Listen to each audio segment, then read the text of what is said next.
అమెరికాను శీతల తుపాను భయపెడుతోంది. మధ్య అమెరికాలో మొదలైన శీతల తుపాను తూర్పు దిశగా కదలనున్నట్లు అమెరికా వాతావరణ శాఖ వెల్లడించింది.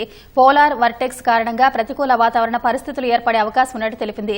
మిస్సౌరీ నుంచి మధ్య అట్లాంటిక్ వరకు ఇది విస్తరించనుందని, గత దశాబ్దిలోనే అతి తీవ్ర శీతల తుపానుగా ఇది మారనున్నట్టు అంచనా వేసింది. మంచు తుపాను ప్రభావిత ప్రాంతాల్లో ప్రయాణం ప్రమాదకరంగా ఉంటుందని వాతావరణ శాఖ పేర్కొంది.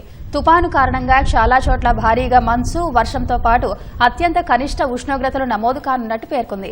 అమెరికాలో 2011 తర్వాత అత్యంత శీతల జనవరిగా ఈ నెల నిలుస్తుందని ప్రైవేటు వాతావరణ విభాగం ఆక్యువెదర్ కూడా అంచనా వేసింది. దీని తీవ్రత వారం పాటు ఉంటుందని తెలిపింది. వాతావరణ శాఖ హెచ్చరికలతో అనేక రాష్ట్రాలు అప్రమత్తమయ్యాయి.